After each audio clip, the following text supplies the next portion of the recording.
북한 고위급 인사가 탑승한 것으로 추정되는 열차가 어젯밤 북중 접경 지역인 단둥 기차역을 통과했습니다. 김정은 국무위원장이 특별 열차를 타고 베이징으로 향하고 있을 가능성이 높다는 분석이 나옵니다. 열차가 지날 때 단둥역 앞에는 중국 공안들이 대거 배치됐고 부근 도로가 통제됐습니다. 열차는 우리 시간으로 오늘 오전 11시쯤 베이징역에 도착할 것으로 보입니다. 김정은 위원장의 중국 방문이 확인된다면 지난해 3월과 5월, 6월 세 차례에 이어 네 번째 방중입니다. 2차 북미 정상회담이 임박한 것으로 전해지는 가운데 시진핑 주석을 만나 비핵화 협상 대책 등을 논의할 가능성이 제기됩니다. 올해 북중 수교 70주년을 맞아 북중 간 우호도 과시할 것으로 예상됩니다. 트럼프 미국 대통령이 2차 북미 정상회담이 열릴 장소를 두고 협상을 하고 있다고 언급을 한 이후 어떤 곳으로 최종 결정이 될지 관심이 집중되고 있습니다. 유력하게 거론되고 있는 곳이 베트남인데 비행거리상으로 비교적 부담이 적다는 점과 지난달 미국 국무부 관계자들이 하노이를 다녀온 점도 이유로 꼽힙니다. 국민은행이 오늘 하루 총파업에 들어가면서 고객들의 불편이 클 것으로 예상됩니다. 국민은행 파업은 19년 만인데 성과급 규모와 임금 피크제 제도 변경 등을 놓고 노사가 끝까지 협상을 벌였지만 합의하지 못했습니다.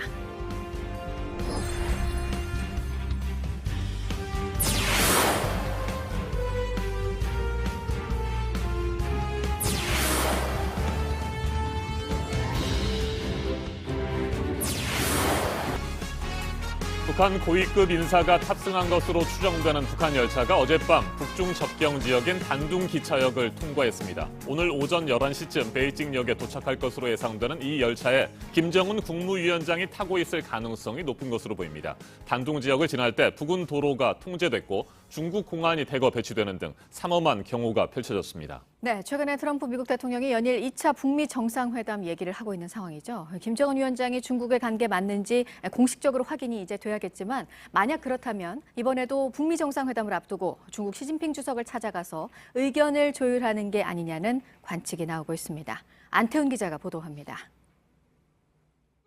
김정은 국무위원장이 지난해 3월 중국 베이징을 방문했을 때 탔던 열차입니다. 짙은 녹색으로 칠해져 있습니다. 우리 시간으로 어젯밤 단둥 지역을 지나간 열차 역시 같은 색상인 것으로 전해졌습니다. 열차가 지나기 전 단둥역 앞에는 중국 공안 차량 수십 대와 공안들이 배치됐습니다. 도로 또한 통제됐습니다.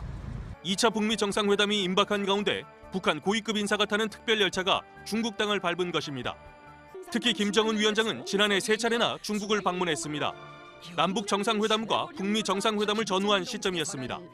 시진핑 중국 국가주석을 만나 비핵화 협상 대책을 논의하고 북중 간 우호도 과시했습니다. 트럼프 대통령은 최근 잇따라 2차 북미 정상회담 가능성을 언급했습니다. 미 언론들은 미국 정부가 정상회담 후보지들을 사전 답사 중이라고 보도했습니다. 이번 특별 열차에 김정은 위원장이 탑승했을 것이란 분석이 나오는 이유입니다. 북중 관계의 정통한 소식통은 김정은 위원장의 방문이 명확해 보인다고 말했습니다. 김 위원장이 탄 것으로 보이는 특별 열차는 우리 시간으로 오늘 오전 11시쯤 베이징에 도착할 것으로 보입니다. JTBC 안태훈입니다. 도널드 트럼프 미국 대통령이 현지 시간 6일 2차 북미 정상회담 장소를 머지않아 발표할 것이라고 밝히면서 회담 장소에 관심이 집중되고 있습니다. 비행 거리상 북한과 멀지 않은 아시아 국가들이 비중 있게 거론되고 있는 가운데 베트남이 유력한 장소로 떠오르고 있습니다. 류정화 기자가 보도합니다. 2차 북미 정상회담 장소의 잠재적 후보군으론 베트남, 인도네시아, 몽골 등이 거론됩니다. 지난달 트럼프 대통령은 후보지는 항공기 비행거리 내에 있는 세 군데라고 언급했습니다. 김정은 위원장의 전용기, 참매 1호기의 능력치를 감안할 때 북한과 가까운 아시아 국가들이 물망에 오르고 있는 겁니다. 특히 최근 미국 국무부 관계자들이 잇따라 하노이를 찾은 것으로 알려지면서 베트남 낙점 가능성을 높였습니다. 베트남은 과거 미국의 적대국이었다가 관계가 개선됐고 북한의 최대 관심사인 개혁 개방을 성공적으로 이뤘다는 상징성이 강점으로 꼽힙니다. 지난해 11월 말 이용호 북한 외무상도 직접 베트남을 방문해 경제 현장을 둘러본 바 있습니다. 또 다른 후보지인 인도네시아, 몽골 역시 미국과 북한 모두와 외교 관계를 맺고 있고 김 위원장이 제3국 경유 없이 이동할 수 있다는 점에서 가능성을 배제할 수 없습니다. JTBC 류정화입니다. 국민은행 노사가 어젯밤 늦게까지 막판 협상을 벌였습니다. 하지만 협상이 다시 결렬되면서 노조 측은 오늘 하루 총파업을 벌이기로 했습니다. 고객들의 불편이 예상됩니다. 백민경 기자가 보도합니다. 지난달 27일 국민은행 노조는 12,000여 명의 조합원 96%의 찬성으로 파업을 확정했습니다. 지난해부터 성과급 규모와 직급별 임금 인상 상한제, 임금 피크제 도입 시기를 놓고 합의하지 못했기 때문입니다. 노조 측은 월 기본급의 300% 성과급을 요구하고 사측은 직급별 임금 인상을 제한하는 페이밴드를 유지하자며 팽팽하게 대치 중입니다. 결국 노조는 어젯밤 9시 8,000여 명이 모여 총파업 전야제를 벌였습니다. 노사 양측이 어젯밤 11시쯤 다시 협상 테이블에 앉았지만 1시간 반가량의 교섭 끝에 결렬됐습니다. 아무것도 입장이 바뀐 게 없는 상태에서 또다시 무의미하게 교섭을 진행한 거죠. 논문 쌓기를 위한 교섭을 진행하지 않았나. 추가 교섭이 이뤄지지 않는다면 오늘 오전 9시부터 오후 4시까지 파업이 진행됩니다. 일단 스마트폰과 PC를 통한 온라인 거래는 정상적으로 이뤄질 예정입니다. 국민은행 측은 가급적 모든 영업점을 운영하겠다는 방침이지만 파업 규모가 클 경우 지역별로 거점 점포 중심으로 운영할 걸로 보입니다. 이후에도 합의점을 찾지 못할 경우 노조 측은 이달 말 다시 파업을 벌이는 등 추가로 파업에 나서겠다고 예고했습니다. 국민은행 노조가 파업에 돌입할 경우 지난 2000년 국민은행과 주택은행 합병 당시 파업 이후 19년 만입니다. JTBC 백민경입니다. 2년 전 여름 닭 진드기를 죽이기 위해 쓰는 살충제 성분이 계란에서 검출되면서 비상이 걸렸죠. 그런데 이번에는 계란에서 절대 나와서는 안 되는 항생제가 검출됐습니다. 항생제 성분이 우리 몸에 흡수되는 것 자체도 문제지만 항생제가 듣지 않는 슈퍼박테리아가 계란에 남아있을 수 있어서 불안감이 큽니다. 이 같은 계란을 생산한 농장들 가운데는 친환경 인증을 받은 곳도 있습니다. 배양진 기자가 취재했습니다.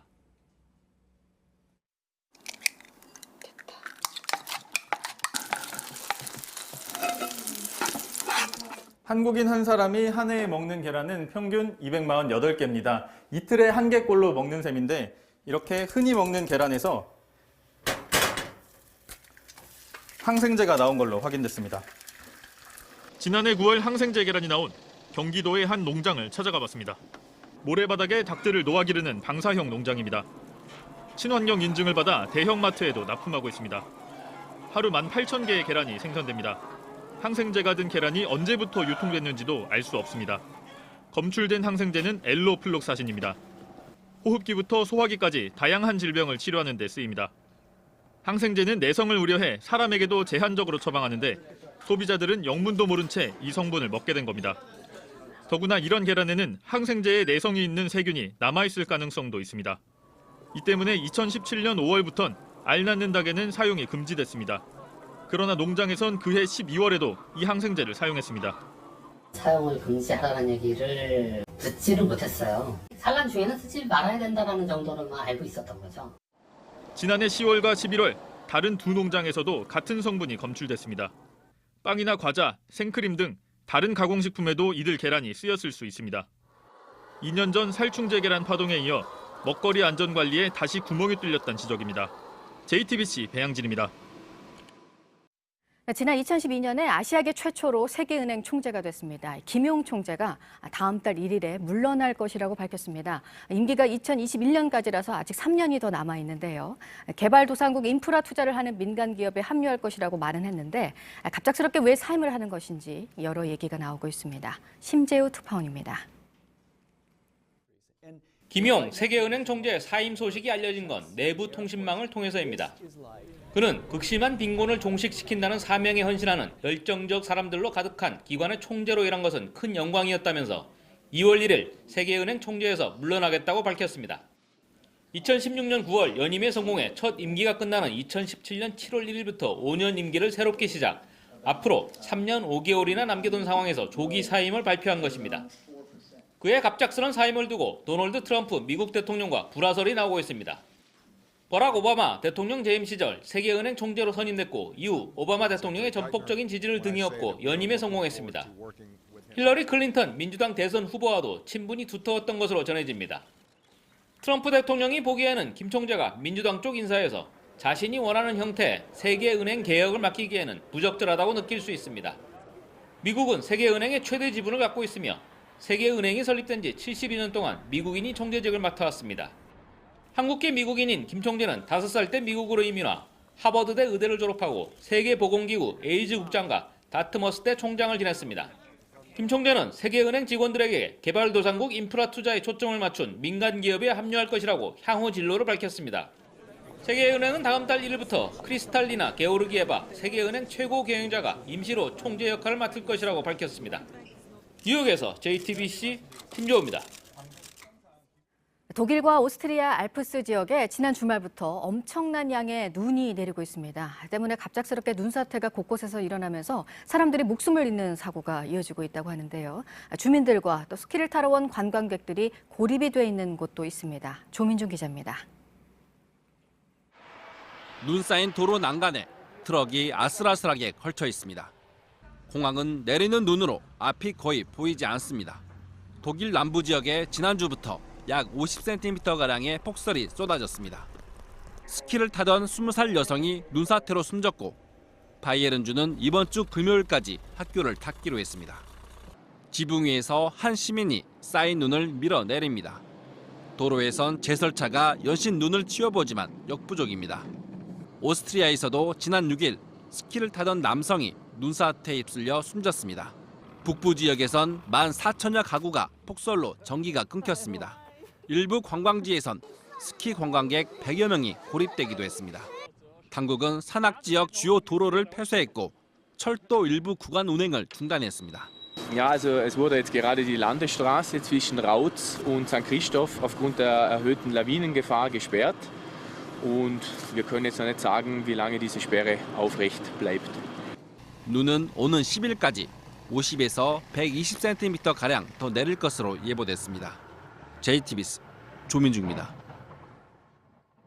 이번에는 오늘 아침 체크해봐야 할 뉴스들을 분야별로 살펴보겠습니다. 먼저 정치 분야입니다. 신재민 전 기획재정부 사무관의 폭로 내용과 관련해 자유한국당이 김동연 전 경제부총리와 차영환 전 청와대 경제정책비서관을 검찰에 고발했습니다. 김 전 부총리와 차 전 비서관이 민간 기업인 KTNG와 서울신문에 사장 교체 압력을 넣고 적자 국채를 발행하도록 지시했다며 특가법상 국고손실과 직권남용 혐의로 고발했습니다. 더불어민주당이 음주운전 사고를 낸 민주당 소속 최우석 경기 고양시 의원에 대해 윤리심판원에 중징계를 요청하기로 했습니다. 최 의원은 새해 첫날 운전을 하다가 중앙분리대 화단 가로수를 들이받는 사고를 냈는데 음주 측정 결과 혈중 알코올 농도가 면허 정지 수준으로 나와 거센 비판을 받았습니다. 한일 간의 레이더 갈등이 격화되고 있는 가운데 우리 국방부가 일본 측의 주장을 반박하는 내용의 동영상을 6개 언어로 추가 공개했습니다. 한글과 영어 자막 영상에 이어 어제 추가로 일본어와 중국어, 러시아어 등 6개 언어의 자막을 붙인 영상을 국방부 공식 유튜브 계정에 올렸습니다. 지난해 여름에 한시적으로 도입이 돼서 지난해 말로 끝난 자동차 개별 소비세를 30% 감면해주는 기간이 오늘 6월 말까지 6개월이 더 연장이 됩니다. 오늘 오전에 새해 처음으로 열리는 국무회의에서 이 내용을 담은 시행령 개정안을 심의 의결합니다. 현대자동차가 서울 강남에 지을 신사옥이 정부 심의를 최종적으로 통과를 했습니다. 국내에서 가장 높은 롯데월드타워보다 14m가 높은 569m 건물입니다. 이제 서울시의 건축 허가 과정 등을 거쳐서 올해 상반기에는 착공할 것으로 예상됩니다. 최대 규모의 IT 박람회입니다. 올해 CES에 등장한 제품들의 전 세계 이목이 지금 쏠리고 있는데요. 특히 글로벌 TV 시장에서 혁신을 이끌고 있는 삼성과 LG전자의 신제품도 그렇습니다. 삼성이 뗐다 붙이는 마이크로 LED 스크린을 시연한 데 이어서 LG전자는 마치 두루마리 휴지를 쓰듯이 화면을 돌돌 말아서 사용하는 TV를 선보였습니다. 계속해서 사회 분야 뉴스입니다. 늦은 밤 시간대 여성 종업원들이 일하는 음식점만 골라서 상습적으로 돈을 달라고 요구하며 난동을 부린 50대 남성이 구속됐습니다. 경찰에 따르면 이 남성은 업무 방해와 폭행 등 전과 33범입니다.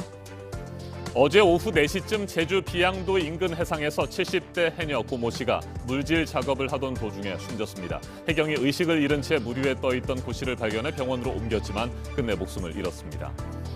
어제 저녁 8시쯤 서울 성북구 정릉동 다가구 주택 베란다에서 불이 났습니다. 집안이 잿더미로 변했지만 인명피해는 없었습니다. 비슷한 시각 충북 음성군 대소면의 단독주택에서도 불이 났습니다. 불은 40분 만에 진화됐지만 70대 집주인이 무너진 건물에 갈려 숨졌습니다. 프란치스코 교황이 한반도에서 긍정적인 신호가 전해지고 있다면서 한반도 문제 당사국 간의 대화를 호의적으로 지켜보고 있다고 밝혔습니다. 교황청 외교단을 대상으로 한 연설에서였는데요. 지난해 있었던 세계 곳곳에서의 평화 신호 가운데 하나로 한반도 상황을 언급했습니다.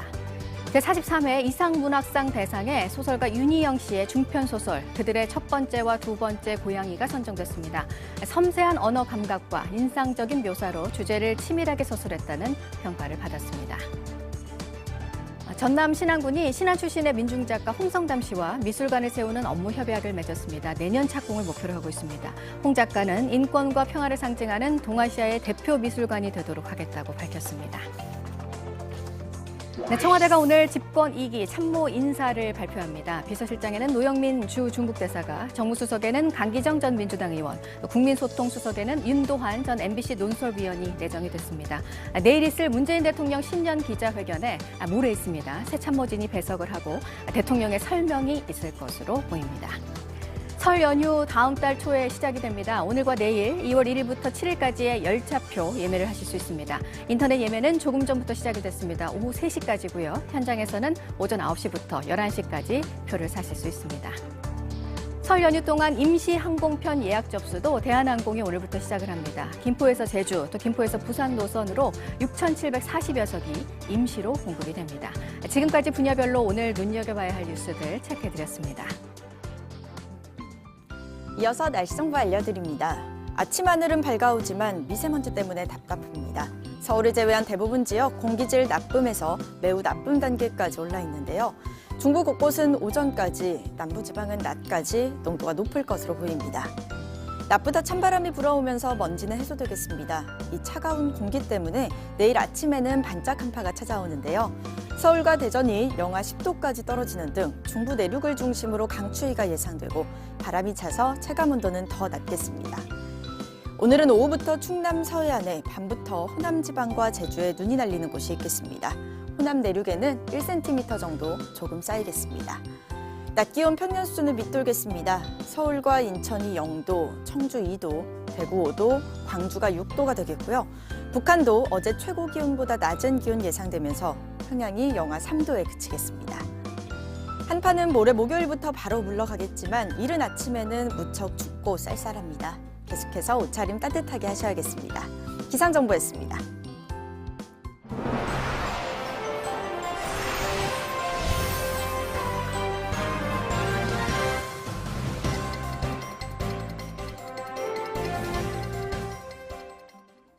망치를 들고 찾아가 깨버리겠다. 노조 활동을 했다는 이유로 회사 측으로부터 들은 말입니다.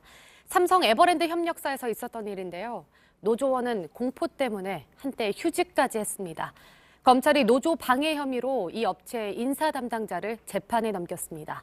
여성국 기자가 보도합니다.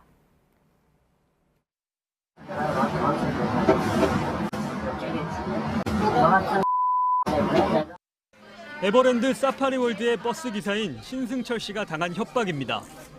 회사 측은 노조 탈퇴에 대한 회유를 시도하다가도 나중에 나오면 거기에 대한 어떤 서처 이런 게 충분히 있을 수 있어요. 신 씨의 업무 중 교통사고 이력을 언급하면서 협박을 이어갑니다. 기사실 제2화까지 있는 그런 얘기할게. 네가 사고 난 건 제2화까지 나오고. 신 씨가 일하는 CS 모터스는 에버랜드 차량 대부분을 관리합니다. 회사 임원들 모두가 삼성 출신입니다. 그래서 검찰은 사실상 에버랜드 자회사로 보고 있습니다. CS 모터스 직원들은 지난해 4월 삼성 측이 80년 만에 노사 상생을 선언하고 2달 뒤 노조를 만들었습니다. 그러자 노골적인 협박이 시작됐던 겁니다. 노조를 나와라. 나와야만 너가 살고 우리 회사가 사는 것이다. 견디다 못한 신 씨는 결국 휴직을 신청했다가 최근에야 복직했습니다. 망치를 들고 널 찾아가서 널 깨서 죽이겠다. 가족이 피해를 볼 수 있다는 생각에 너무나 두려웠고요. 서울중앙지검은 신 씨를 협박한 사측 인사를 재판에 넘겼습니다. JTBC 여성국입니다. 오늘로 423일째 굴뚝농성이 진행 중인 서울 목동 열병합발전소인데요. 어제는 작은 식사 바구니에 온 이목이 쏠렸습니다. 최장기 고공농성을 이어가는 두 노동자가 먹을 것을 담을 생명줄과도 같은 바구니를 끝내 내려보내지 않았기 때문입니다. 단식에 돌입한 노동자들의 건강이 걱정인데 아직 사측과의 협상엔 큰 진전이 없습니다. 박준우 기자입니다.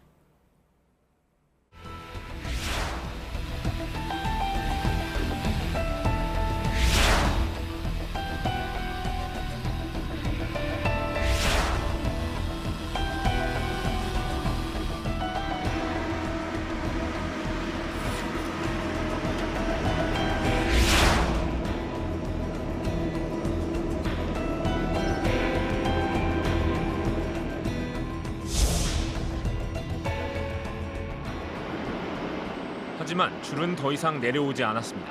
살자고 이러는 건데 그러면 줄이라도 좀 내려주세요.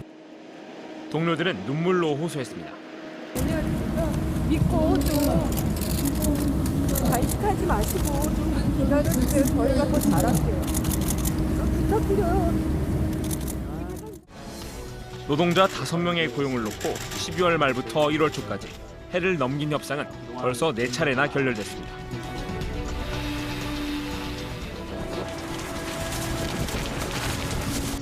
몸무게가 50kg도 안 될 정도로 건강이 나빠진 두 사람.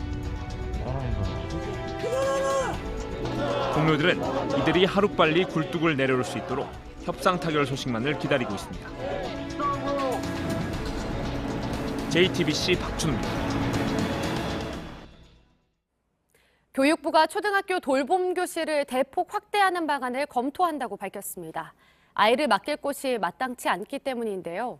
그런데 경북 영천에선 갑작스런 단축 수업으로 아이를 맡길 곳이 없어 하소연한 부모들에게 비아냥된 사람이 있습니다. 바로 해당 학교의 교장입니다. 윤두열 기자입니다. 경북 영천의 한 초등학교입니다. 이 학교는 지난달 중순 방학 앞뒤 2주 동안 3시에 끝나던 수업을 1시로 당겨 끝낸다고 공지했습니다. 갑작스런 통보에 아이를 맡길 곳이 없는 학부모들의 문의가 쏟아졌습니다. 그런데 며칠 뒤 시 한 수가 일부 학부모들의 단체 카톡방에 올라왔습니다. 시인이기도 한 이 학교 교장이 자신이 쓴 시를 올린 겁니다. 옛날 어머니들이 힘들게 아이를 키웠다는 내용인데 마지막 부분이 논란이 됐습니다. 단축 수업에 우리 애는 어떻게 하냐고 비굴하게 외치진 않았다고 쓴 겁니다. 제목도 복지의 허구입니다.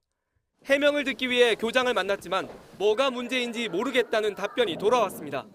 그분들이 정말로 시간이 없어서 것도 아니고 시간을 허비하면서 전부 다 그걸 학교 쪽으로 전부 넘긴다.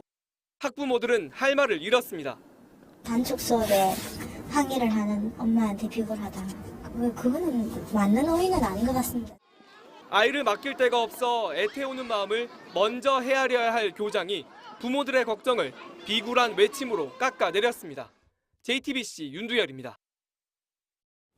정부가 최저임금 결정 방식을 31년 만에 바꾸기로 했습니다. 지금까지는 노동계와 경영계, 정부가 각각 추천한 위원들이 모여서 최저임금을 결정했죠. 그러다 보니 처음부터 노사가 대치를 하다가 어느 한편이 자리를 박차고 나가는 것이 관행처럼 굳어졌습니다. 그런데 이번 개편안은 전문가들이 우선 최저임금 인상 범위를 정한 뒤 그 안에서 노와 사, 공익위원들이 구체적인 인상률을 결정하는 겁니다. 이세누리 기자가 보도합니다. 정부 개편안의 핵심은 최저임금 인상 범위를 정하는 구간설정위원회를 새로 만들겠다는 겁니다. 지금까지는 노사가 곧장 인상안을 들고 협상 테이블에 앉았습니다. 양측 이견이 너무 크다 보니 제대로 논의도 못 해보고 파행되는 경우가 허다했습니다. 최저임금이 처음 도입된 1988년부터 30년 동안 법정 시한 전에 합의안이 나온 것은 8번밖에 없습니다. 소모적 갈등을 줄이기 위해 노사정 추천을 받은 전문가 9명이 우선 인상 범위부터 정하자는 게 정부의 입장입니다. 인상폭 상하안을 정할 때 중점적으로 보는 것도 달라집니다. 근로자의 임금 수준과 기업의 지불 능력, 고용 수준, 경제 성장률 등도 추가로 보기로 했습니다. 최저임금을 정할 때 시장이 감당할 수 있을지 감안하겠다고 한 방침을 반영한 것으로 풀이됩니다. 이렇게 구간이 정해지면 지금의 최저임금위원회처럼 노사 그리고 공익위원들이 인상률을 확정하자는 겁니다. 위원들을 다양화하는 방안도 포함됐습니다. 공익위원 추천권을 정부 외의 노사에도 주고 소상공인, 비정규직 출신 위원이 반드시 포함되도록 명시하는 방식입니다. 정부는 이달 의견 수렴을 한 뒤 다음 달 임시국회에서 법 개정을 추진한다는 계획입니다. 그러나 개편안에 노동계가 거세게 반발하고 있어 진통이 예상됩니다. 구간설정위원회가 최저임금 인상폭을 제한해 이른바 속도 조절에 나설 수 있다는 우려에서입니다. 공익위원들도 전문가들로 이미 구성되어 있다고요. 또 다른 옥상옥을 만들므로 해가지고 오히려 또 다른 갈등을 양산할 수가 있다. JTBC 이세누입니다. 정부가 최저임금 결정 구조를 바꾸는 개편안 초안을 발표했습니다. 최저임금위원회를 구간설정위원회와 결정위원회로 분리하는 것이 주된 내용입니다. 이 같은 개편안에 대해 소상공인들과 중소기업, 노동계는 동시에 반발하고 있습니다. 김동환 대한경제연구소장과 좀 더 자세하게 짚어보겠습니다. 안녕하십니까? 예, 안녕하세요. 네, 1988년이죠. 예. 우리나라에 최저임금제가 도입된 지 올해로 31년이 됐는데 이 예. 최저임금을 어떻게 결정할지 이 구조, 방식이 바뀌게 되는 거죠? 크게 보면 두 가지가 이제 바뀌는데요. 하나는 매년 이제 최저임금 결정할 때마다 뉴스에 보도되는 게 노사 공익위원회 이렇게 9명씩 들어가서 회의를 하는데 한쪽은 무조건 튀어나가는 거예요. 네. 그래서 이제 남아있는 주로 이제 사측이 남아있는 경우가 대부분입니다만 그래서 공익위원들하고 협의해서 대충 뭐 어느 정도 올린다 이렇게 하다 보니까 계속 한쪽은 소외되고 배제된다라는 네. 그런 불만이 있었는데 이런 것들이 왜 있냐 보면은 대체로 이 노사가 갖고 오는 안을 보면 노 쪽은 그러니까 이 최저임금의 수혜를 받아야 되는 쪽은 거의 50% 이상 올려달라 그러고 네. 줘야 되는 입장은 동결을 주장한단 말이에요. 이 간극이 너무 크다는 거죠. 그래서 이거를 이제 두 단계로 나눠서 최저임금의 구간을 이미 설정해보자. 그래서 구간설정위원회라는 걸 먼저 만들어서 네. 그 최종 결정위원회에다가 요 정도 구간 내에서 협의해 주십시오. 이런 제도를 만들어 보자는 게 하나가 있고요. 그리고 네. 지금 공익위원 쪽에 지속적으로 문제 제기가 됐던 게 너무 경영진 쪽에서만 참여한다. 경영자 쪽, 대기업이라든지 중견기업 이런 쪽에서 많다. 그래서 청년, 여성, 비정규직, 중소기업, 소상공인들도 이 공익위원 쪽에 대표를 참여시킬 수 있도록 해달라라는 게 그간의 주장이었거든요. 네. 이런 것들을 좀 대거 반영해서 구성원들 좀 바꾸자. 이렇게 두 가지의 큰 그 개편안이 나왔습니다. 네, 공익위원 말씀하셨는데 예. 기존의 공익위원들 가운데 경영자 측의 입장을 가진 분들도 많았지만 예. 친정부 성향, 친정부 그렇죠. 편향적인 뭐 그런 인사들도 예. 많이 있어서 예. 그래서 논란이 좀 있었던 것 아니겠습니까? 결국 이제 이게 정부의 어떤 성격에 따라서 공익위원이 네. 정부가 좀 진보 정부면 이제 노동계 쪽 인사가 많이 들어가고 또 정부가 좀 친기업적인 스탠스를 취하면 말씀하신 거는 경영진 쪽에 이제 그 공익위원이 많이 들어가서 이것도 좀 바꿔보자라는 주장을 해요. 그래서 지금까지는 정부에서 그냥 지정을 했잖아요. 네. 그런데 이거를 개편안에 안으로 나온 걸 보면 공익위원 7명을 만약에 지정을 하는 안으로 된다면 정부가 4분을 추천을 하고 국회에서 3분을 추천한다든지 이렇게 하고 또 다른 안으로 보면은 노사정이 5분씩 이 공익위원을 추천한 다음에 노와 사가 마음에 안 드는 위원을 4명씩 배제를 시키게 되면은 아하. 최종적으로 7분이 이제 남게 되는 그런 안도 나왔는데 그게 노사 순차 배제권이라는 거군요. 그렇죠. 배제하는 건데 지금 지방환노위의 위원회를 이런 식으로 이제 구성을 하고 있어요. 그런데 이것도 순기능이 있는가 하면 역기능이 있다고 보는 게 그러면 정말로 이 경영진 쪽 그리고 노동계 쪽의 입장을 강하게 주장하는 분들은 다 빠지고 아하. 대체로 무색무취한 분들이 무난한 분들이 참여할 그래서 수 이제 있다는 거죠. 그렇게 될 수 있는 소지가 있기 때문에 이것도 글쎄요 어떤 형태로든지 좀 조정이 돼야 될 안이다 이렇게 평가들을 받는 것 같습니다. 자, 그렇게 해서 정부의 입김을 차단하고 예. 객관적이고 합리적으로 최저임금을 결정하겠다. 예. 이게 이제 정부 개편안의 핵심인데 그런데 노사 양측이 다 뭐 부정적인 것 같습니다. 이번 개편안에 대해서. 진짜 노동계 쪽에서 이런 겁니다. 지금 현재 정부의 스탠스가 워낙에 2년 동안 뭐 이 소상공인이라든지 경영진 쪽에서 29% 이상 올렸기 네. 때문에 이거 속도 조절했는데 계속 주장하니까 속도 조절을 하기 위해서 이 시스템 체제를 바꾸는 거 아니냐. 결국은 이제 내년 그 최저임금 결정할 때 속도 조절을 위한 명분을 만드는 거다 이렇게 주장하는 게 이제 노동계 쪽 입장이고 특별히 소상공인이나 자영업 하시는 분들 입장에서는 이미 29% 이상 올려놓고서 이런 거 해봐야 문제가 해결될 수가 없다. 그래서 올해부터 사실 지금 이슈가 되고 있는 주휴수당이라든지 이런 것들부터 손을 봐주고 그리고 지속적으로 주장해온 지역별, 업종별로 이 최저임금을 좀 차등 적용해달라는 주장을 관철시켜달라는 주장을 하고 있는 거죠. 네, 속도 조절론과 관련해서 뭐 노조 측에서 여러 가지로 그 뭐 상황들을 의심하고 있는 것은 최저임금 결정 기준의 고용 수준과 뭐 경제 상황, 그렇습니다. 또 그리고 기업의 지급 능력 뭐 이런 기준들이 포함되기 때문 아닙니까? 지금까지는 사실 그 노동계 측에서 갖고 온 제가 말씀드렸습니다만 심한 경우에 50% 이상 그리고 사용자 측에서 동결 뭐 이런 걸로 하다가 이제 조정이 되는데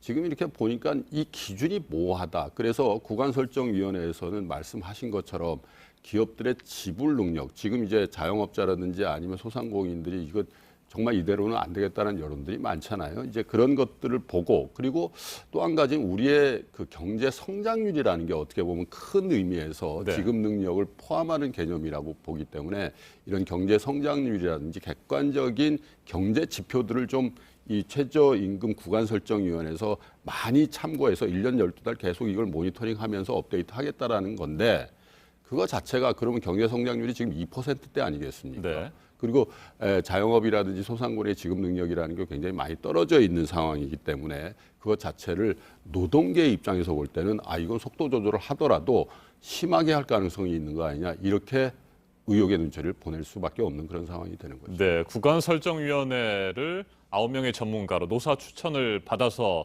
구성을 한다고 하는데 이 구간설정위원회 자체가 옥상옥 아니냐 이런 분석 뭐 비판도 있습니다. 그럴 수 있어요. 왜냐하면 노사정이 지금 현재 정부 안으로 보면 구간설정위원회 자체를 5명씩 추천을 해놓고서 그럼 15명이지 않습니까? 그러면 이 15명 중에 9명을 이제 남긴다는 얘기인데요. 그러면 아까 말씀드린 배제 원칙을 이제 취하게 되거든요. 그러면 결국 남는 게 뭐냐면 정부가 추천한 인사들 위주로 남는 거예요. 그러면 사실은 정부의 의지가 거의 100% 반영되는 구간 설정을 해서 최종 결정위원회에 올리고 결정위원회도 제가 말씀드린 것처럼 정부의 입김이 센 인사들이 주도하게끔 돼 있기 때문에 이럴 거면 뭐하러 옥상옥을 만들면서 이 두 가지 단계를 할 거냐 이런 이제 문제 제기가 있고 또 해외 사례 같은 경우도 보면 영국이나 프랑스 이런 유럽 국가들은 대체로 전문가 그룹이 이런 구간이라든지 이런 안을 주면 정부가 최종적으로 결정하기 때문에 과연 이 위원회 제도라는 게 이런 체제로 가면은 정부가 결정하는 거하고 무슨 차별화가 되는지에 대해서 계속 문제 제기가 있을 것으로 보여집니다. 네, 중소기업과 소상공인들은 이미 뭐 앞에서도 말씀을 하셨습니다만 최저임금이 많이 오른 상태이기 때문에 부담이 크다. 그래서 주휴수당을 폐지해야 된다. 뭐 이렇게 요구를 하고 있는데 이처럼 서로 의견들이 엇갈리기 때문에 이번 개편안이 제대로 뭐 확정이 될 수 있을까 이런 우려가 있습니다. 글쎄 주휴수당도 그렇고요. 또 경영진에서 계속 주장해오고 있는 이건 이제 대부분 이제 뭐 중견기업 이상에서 주장을 합니다만은 탄력근로 근무제 이 부분에 대해서도 지금 국회 차원에서 현행 3개월짜리를 정부 여당에서 한 6개월 정도 그리고 경영진 측에서는 계속해서 1년으로 지금 늘려달라고 하고 있기 때문에 지금 말씀하신 주휴수당의 어떤 사실 현행법상 주휴수당은 법적으로 정당한 거거든요. 현행법상은. 그래서 이 부분에 대해서 그리고 또 한 가지는 영세 소상공인 입장에서 말씀드린 것처럼 최종적인 것은 최저임금의 지역별, 업종별 차별화 뭐 이런 것들을 계속해서 주장하면서 아마 내년 최저임금 결정할 때까지 이 갈등은 계속해서 잦아들기 힘든 이슈다 이렇게 보여지고 정부가 지금 안으로 내놨는데 이걸 결정하기 전까지는 국회라든지 전문가 그룹에서 굉장히 광범위한 의견 수렴 과정을 거치는 것이 이 문제를 해결할 수 있는 거의 유일한 방법이라고 보여집니다. 알겠습니다. 여기까지 듣죠. 김동원 소장님 말씀 잘 들었습니다. 맞습니다. 이명박 정부 시절 방송사 경영진과 국정원 고위층이 방송을 장악하기 위해서 유착한 혐의가 드러난 바 있죠. 김재철 전 MBC 사장과 원세훈 전 국정원장에 대한 1심 마지막 재판이 어제 열렸는데 검찰은 민주주의를 무너뜨렸다며 두 사람에게 각각 징역 4년을 구형했습니다. 김 전 사장은 뼈 빠지게 일한 죄밖에 없다. 이렇게 혐의를 부인했습니다. 최윤경 기자가 보도합니다. 죽을 만큼 힘들어도 할 일은 해야 하는 게 용기라고 생각합니다. MBC는 장악될 수가 없는 회사입니다. 김재철 전 MBC 사장은 이명박 정부 시절 김미화 씨와 김여진 씨 등 특정 연예인들을 방송에 출연하지 못하게 한 혐의로 지난해 재판에 넘겨졌습니다. 검찰은 국정원에서 MBC 정상화 문건을 받아 시행한 걸로 봤습니다. 그러면서 원세훈 전 국정원장과 공모해버린 일로 결론 냈습니다. 김 전 사장은 결심 재판에서도 혐의를 부인했습니다. 국정원과 공모해 언론을 장악했다는 건 있을 수 없는 일이라며 뼈 빠지게 일한 죄밖에 없다고 반박했습니다. 원 전 원장 역시 혐의를 부인했습니다.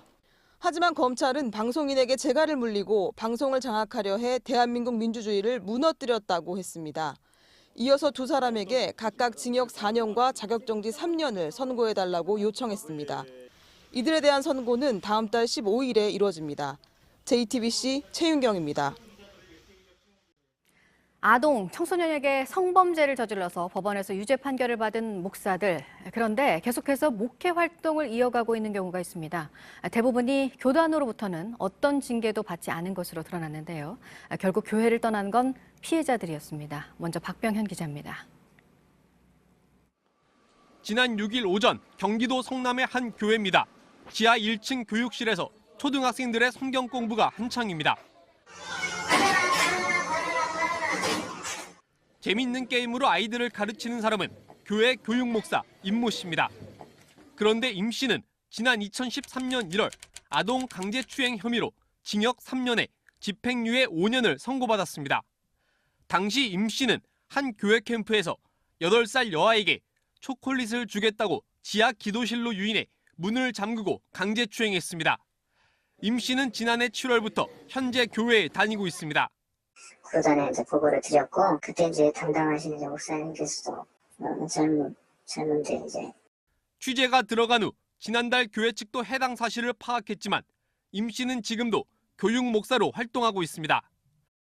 지난해 11월 경기도 안산의 한 교회 추수감사절 예배를 앞두고 100발의 목사가 직접 신도를 맞이합니다. 어른부터 아이까지 환하게 맞습니다. 1920년 세워진 이 교회에서 20년째 담임 목사를 맡고 있는 정모 씨. 그런데 정 씨가 이 교회를 비웠던 때가 있습니다. 지난 2014년 대법원이 정 씨에게 징역 8월 판결을 확정지었던 때입니다. 2012년 정 씨는 교회 체육대회를 준비하던 13살 여중생 신도 2명을 추행했습니다. 수고비를 주겠다며 사무실로 불러 범행을 저질렀습니다. 정 씨는 복역 후 다시 담임 목사로 활동하고 있습니다. 거기서 제가 또 그냥 또 사과도 했고 뭐 이제 뭐라 그럴까 그지 의도적으로 한 건 아닌데 근데 그 다 원만히 다 끝난 거고 이제 해야 된 거죠. 성추행 사건 이후 바뀐 건 피해자들이 교회를 떠났다는 겁니다. 교회도 교단도 사실상 묵인한 셈입니다. 이 문제는 이 교회, 이 교단만의 일이 아니라는 겁니다. 광주광역시 또 다른 교회입니다. 이곳 담임 목사 민모 씨는 지난 2016년 11월 징역 2년, 집행유예 3년의 확정 판결을 받았습니다. 전도하던 고등학생으로부터 지적 장애를 가진 친구 2명을 소개받은 뒤 노래방과 자신의 차에서 강제로 추행한 혐의입니다. 우리 앞에 오는 선생님들은 성이 자유로워요. 모든 사람이 성에 자유롭다고 해가지고 범죄를 저지르지는 한 사람이 그때마다 범죄를 한 번 했다고 해서 계속해서 저지르는 데이터가 있어요. 실제 정 씨와 임 씨 그리고 민 씨 모두 교단 복귀에 아무 제약이 없었습니다. 탐사플러스 박병현입니다. 네, 구체적으로 수치를 좀 말씀드리면 지난 2005년부터 지난해까지 법원에서 유죄 판결을 받은 목사가 79명인데 이 가운데 목회 활동을 하고 있는 목사는 21명입니다. 4명 가운데 1명꼴입니다. 지난해 말 아동 청소년 성범죄자 131명이 관련 기관에서 퇴출이 됐는데 교회는 성역이었던 셈입니다. 이호진 기자입니다. JTBC 취재 결과 아동 청소년에게 성범죄를 저지르고 법적 처벌을 받은 목사들은 2005년부터 2018년까지 모두 79명에 달합니다. 실형 선고를 받고 지금도 복역 중인 목사들이 25명, 실형을 선고받고 출소한 목사들이 23명, 집행유예 28명, 벌금형이 3명이었습니다. 이들 중 목사직을 정상적으로 마치고 원로 목사가 된 경우가 3명, 그리고 교단으로부터 목사직을 박탈당하는 면직 조치된 경우가 5명이었습니다. 이들 목사들이 범행 대상으로 삼았던 아이들은 대부분 자신의 보호 아래에 있던 이들이었습니다. 자신을 따르는 신도들을 노린 경우가 29명으로 가장 많았고, 목사나 목사의 가족이 운영하는 보육시설에서 보호 중이었던 아이들이 17명, 친딸이나 의붓딸 등 친족이 10명, 이웃 아동이나 무작위로 범행 대상을 찾은 경우가 14명이었습니다.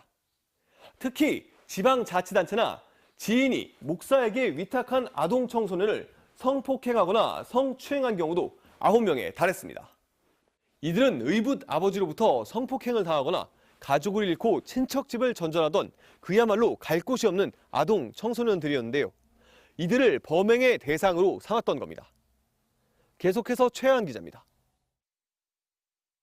목사 안모 씨는 2003년부터 울릉도에서 교회와 함께 40여 명의 아이들이 오가는 공부방을 운영했습니다. 기업과 단체 후원을 받아 언론에도 여러 차례 소개됐습니다. 안 씨는 섬에 30여 개 교회가 모여 만든 기독교 연합회장도 지냈습니다. 그런데 2011년 이후 안 씨의 행적은 드러나지 않습니다. 유튜브도 어쩌는 데 갔잖아. 우리 교회 오래 있었는데 교회가 또 바깥에 했다고 안 목사 오고. 주민들은 안 씨가 7년 전쯤 갑자기 섬을 떠났다고 말했습니다. 좀 안 좋은 사건이 나가서 착실히 갔어요. 이런 당했다 억울하다 이래 그래. 목사라면 이럴 수가 있나 이러고 놀랐지. 취재 결과 안 씨는 18살 청소년을 여자로 보인다, 더 이상 참을 수 없다며 강제 추행한 혐의로 벌금형을 받은 것으로 파악됐습니다. 부모를 잃고 안 씨 가정에 위탁된 아이를 상대로 추행을 저지른 겁니다. 안 씨는 현재 휴직 상태로 목사직을 유지하고 있습니다. 충북 음성의 또 다른 교회. 이곳의 담임 목사 이모 씨는 12살 아동을 성폭행한 혐의로 징역 3년을 살고 지난해 9월 출소했습니다. 피해자는 지자체가 이 목사의 가정에 위탁한 아동이었습니다. 이 씨는 교회 안에서 피해 아동의 나체 사진을 촬영하는 등 약 5년 동안 상습적으로 범행을 저질렀습니다. 친부모의 학대로 5살부터 이 씨에게 맡겨졌던 아이는 10대가 되자마자 성폭행을 당한 겁니다.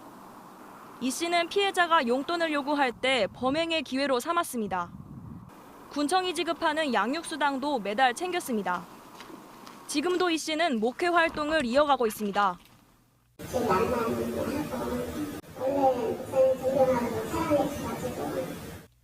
경기도 평택에서 10년 동안 30여 명에 달하는 아이들을 위탁받았던 목사 김모 씨. 12살 된 위탁 아동을 추행한 혐의로 징역 3년을 복역했습니다. 피해 아이는 의붓 아버지에게 성폭행을 당해 김 씨에게 맡겨졌던 상황이었습니다. 판결문에 따르면 김 씨는 집에 단둘이 있게 되자 범행을 저질렀고 피해자는 울면서 저항했습니다. 나는 억울하고 안 하는 것을 찍어서 했기 때문에 저는 뭐 악연이야. 김 씨는 취재진을 만난 다음 날 교단 총회에 문서를 보내 자신을 목사직에서 제명해달라고 요청했습니다. 탐사플러스 최하은입니다. 네, 저희 뉴스 계속 지켜보시는 분들은 아시겠지만 밀착 카메라 또 탐사 플러스 같은 코너들이 있습니다. 새로 소개해드릴 게 하나 더 있는데요. 시청자분들이 궁금해하시고 또 제보를 해주시는 내용들에 충실하려는 코너입니다. 뉴스 미션인데요. 요즘 내 발밑으로 무슨 일이 일어나고 있는지 또 내가 살고 내가 다니는 곳의 땅 밑은 안전한지 불안한 분들 많으시죠. 그래서 오늘 뉴스 미션에서 처음으로 찾아간 현장은 지하 통신구입니다. 서효정 기자가 취재했습니다. 우리가 하루 24시간 인터넷 검색을 할 수 있는 건 그리 특별한 일은 아닙니다. 스위치만 누르면 이렇게 불을 껐다가 켤 수도 있습니다. 물도 마찬가지죠. 수도꼭지만 올리면 물이 나와서 이렇게 손을 씻을 수도 있습니다. 이 모든 것들은 어디서 올까요? 뉴스 미션이 따라가 보겠습니다. 수도권의 4차로 도로에 나와 있습니다. 이 도로 밑으로는 통신선이 지나다니는데요. 저희가 이 특수 카메라를 착용하고 이 안으로 들어가 보겠습니다. 담당자의 도움을 받아 둘러본 땅밑 상황은 생각보다 심각했습니다. 바닥엔 빗물과 각종 표적물이 뻘처럼 쌓여 있습니다. 지금 발이 안 빠져요. 발이 빠지지 않는데 어떻게 할까요? 천장은 뜯겨 나왔고 벽에선 지하수가 끊임없이 쏟아져 내립니다. 물이 계속 새네 저쪽에서. 누군가 버린 쓰레기도 곳곳에 보입니다. 제가 이렇게 지하로 내려와 보니 통신선들이 어지럽게 엉켜 있고 또 물이 제 무릎 높이만큼 차 있어서 넘어가기가 정말 쉽지가 않습니다.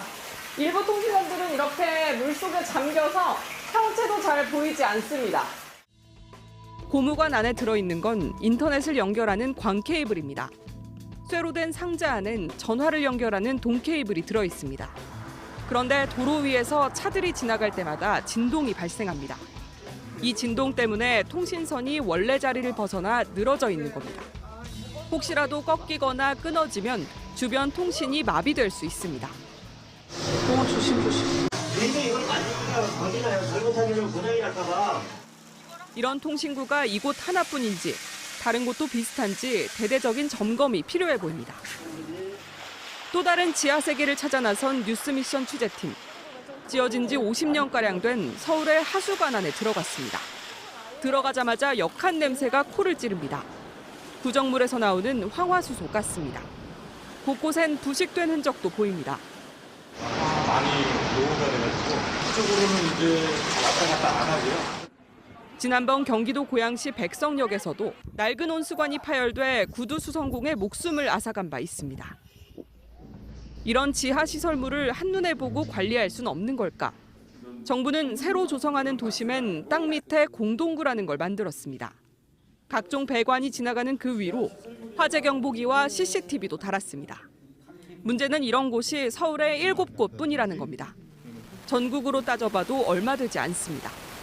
문제의 심각성을 파악한 정부도 3D로 된 지하 통합지도를 만들고 있습니다.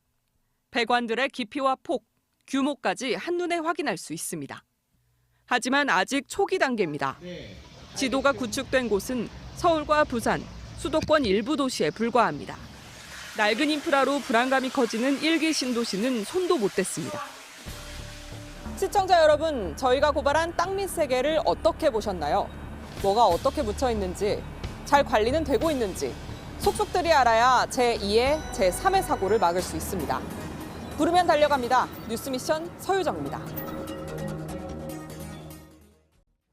법원이 재판에 계속해서 나오지 않고 있는 전두환 씨에게 구인장을 발부했습니다. 1995년 내란 등의 혐의로 재판을 받은 지 24년 만에 다시 법정에 서게 되었습니다. 전 씨는 자신의 회고록에서 5.18 민주화운동 당시 헬기 사격을 목격했다는 고 조비오 신부를 가면을 쓴 사탄이라고 비난해 사자 명예훼손 혐의로 재판에 넘겨졌는데 어제 세 번째 재판에도 독감 등을 이유로 출석하지 않았습니다. 윤영탁 기자가 보도합니다.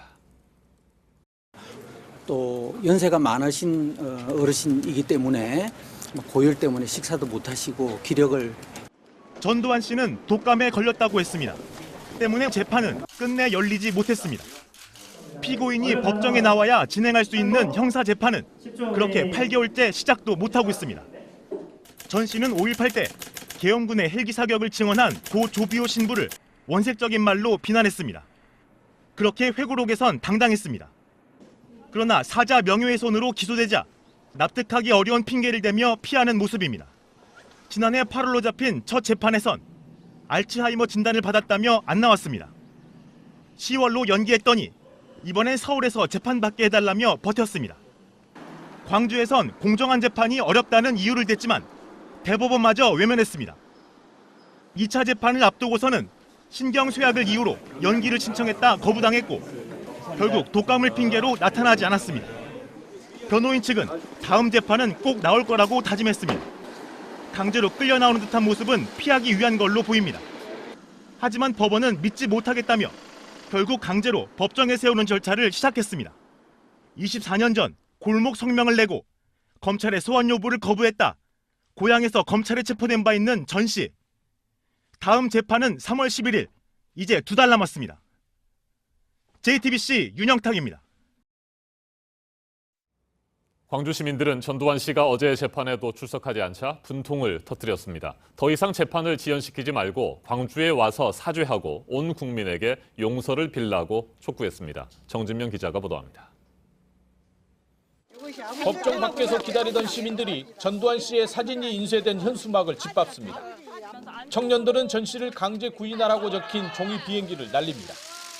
전 씨가 오지 않겠다고 예고했지만 5.18 유가족과 시민 등 50여 명은 법정을 찾았습니다.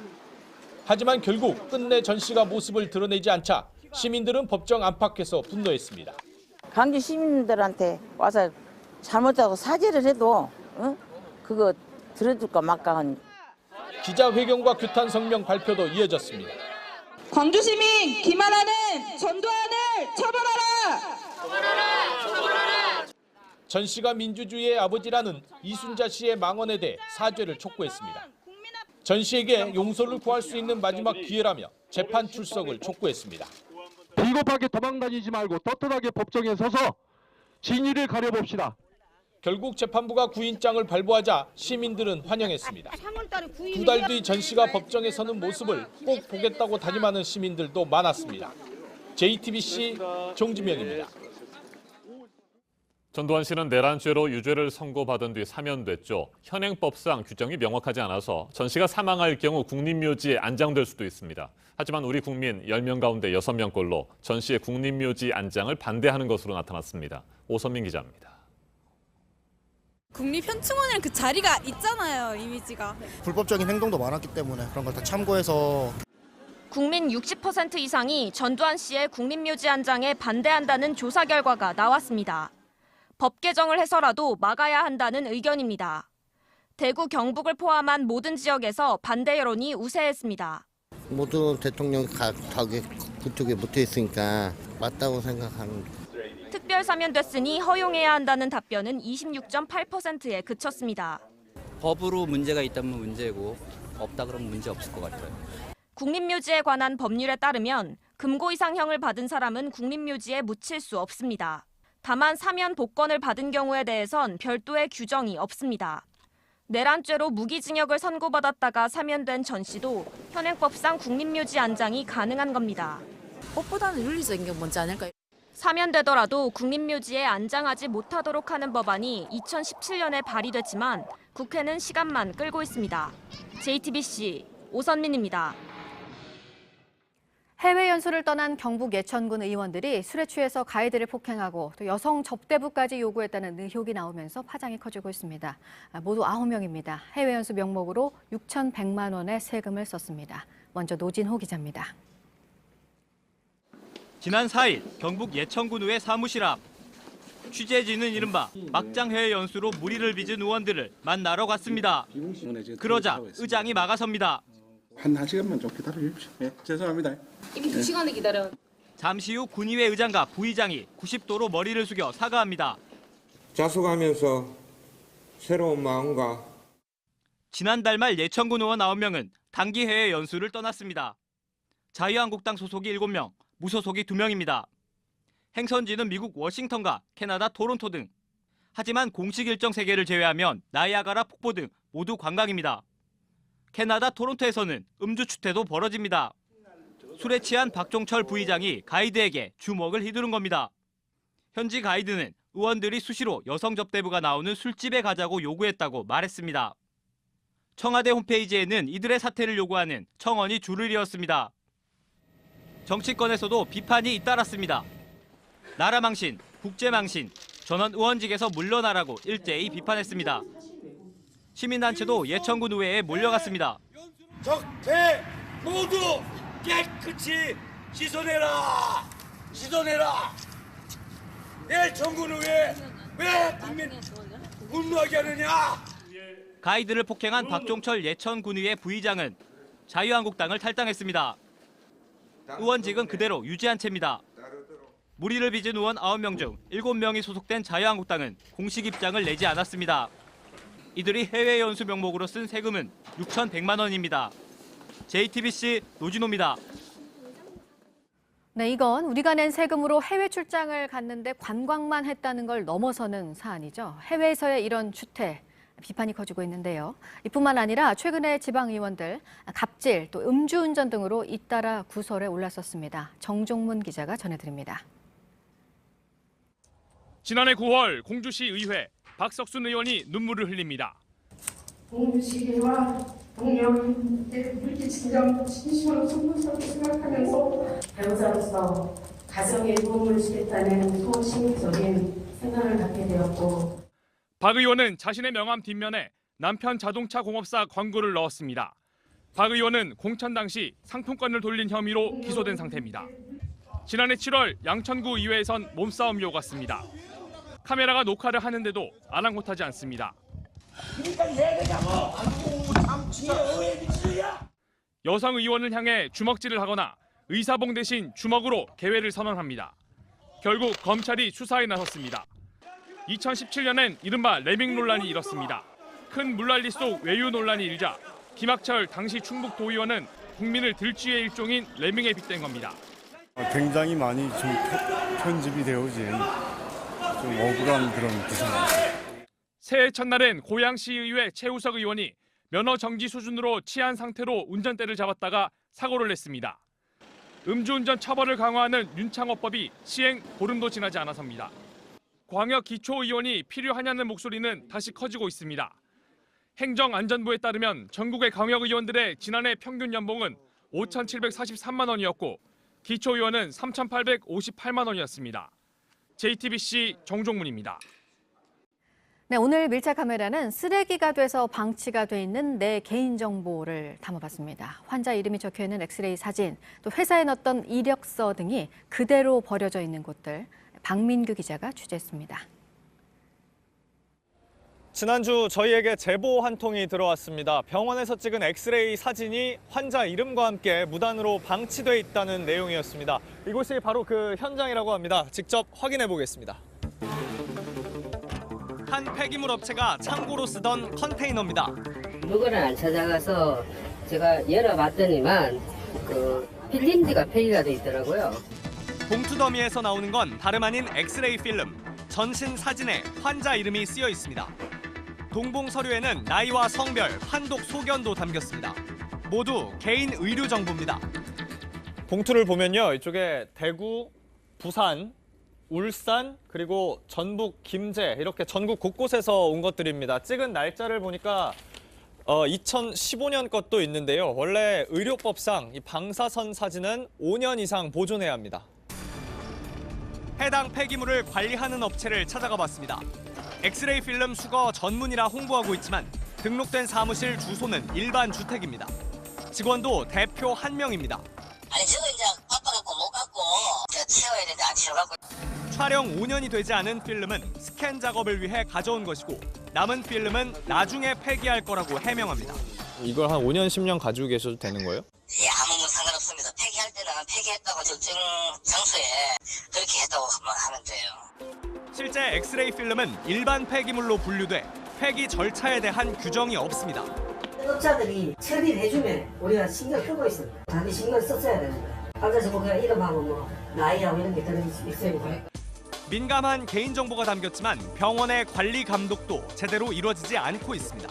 아직 안 버려지고 있다고 딴데 이제 방치돼 있다고 해서 저희가 난감해서. 일부 병원들은 무허가 업체에게 처리를 맡기기도 합니다. 저희들이 돈을 좀 주고 가져오죠, 병원에다가. 돈이 좀 나오니까. 밥값이나 회식비 정도 줄 때도 있고. 엑스레이 필름뿐만이 아닙니다. 이번에는 한 건물 지하의 분리수거장입니다. 수원에 있는 광교 테크노밸리인데요. 제가 들고 있는 게 누군가의 이력서 그리고 주민등록 등본입니다. 불과 몇 달 전 이곳에 버려져 있던 거라고 합니다. 원래 이렇게 개인정보가 담긴 서류는 파쇄를 해서 따로 버려야 하는데 그러지 않은 겁니다. 벌써 제가 목격한 것만 해도 한 3번 이상이 되고 성인 허벅지 높이에서 그 폭은 한 1m 정도? 통장 사본과 전문 자격증까지 인사 기록이 통째로 버려졌지만 해당 업체 측은 몰랐다는 입장입니다. 파쇄 업체 플러스 그쪽에서 다 파쇄해가지고 버리는 거라든가. 지자체를 비롯한 공공기관의 경우 일정 기한을 정해놓고 보존 연한이 지난 서류를 파쇄합니다. 업체 통해 가서 완전 파쇄 아무도 못 알아보게 파쇄하는 걸 원칙으로 하고 있습니다. 현행법에 따르면 민간에서도 개인정보가 유출되면 담당자가 형사 책임을 져야 합니다. 하지만 실제로 형사 처벌까지 이어지는 경우는 극히 드뭅니다. 처벌을 받는 것보다도 더 큰 거는 거기에 소속된 기관이나 업체에 대한 신뢰가 무너지는 거죠. 정보화 시대 문서가 대부분 디지털화되고 있다곤 하지만 함부로 버려지는 개인정보 문서를 찾는 건 어렵지 않았습니다. 엑스레이 한번 안 찍어본 사람, 또 이력서 한번 안 내본 사람은 없겠죠. 소중한 개인정보가 어떻게 처리되는지 살피는 건 우리 모두의 문제일 겁니다. 밀착 카메라 박민규입니다.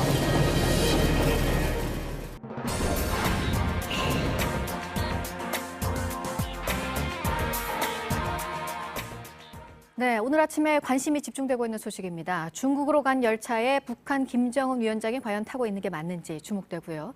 북미 정상회담을 앞두고 또 한 번 김 위원장이 시진핑 주석에게 두 나라 간의 관계를 확인하려 하는 것인지 지금 여러 얘기가 나오고 있는 상황인데요. 이런 가운데 미국의 폼페이오 국무장관이 말한 내용이 있습니다. 북한 비핵화를 위한 좋은 파트너 역할을 중국이 했다는 겁니다. 보도 연결해서 자세히 알아보겠습니다. 이재승 기자, 미중 무역 전쟁을 얘기하면서 나온 말이라고요? 네, 폼페이오 장관이 미 CNBC 방송과 인터뷰에서 한 말입니다. 중국이 미중 무역 전쟁과 북한 비핵화를 연계할 가능성에 관한 질문에 중국은 두 사안이 별개의 문제라는 것을 우리에게 분명히 해왔다고 답했습니다. 이는 미국과 중국이 서로 관세 폭탄을 주고받으며 무역 분쟁을 겪고 있지만 북한 비핵화를 위해서는 서로 협력하고 있다는 설명입니다. 미국의 이 북한에 대한 제재가 결실을 보려면 북한의 대외 교육에서 90%를 차지하는 중국의 도움이 필요한 상황에서 이 같은 발언이 나온 것으로 보입니다.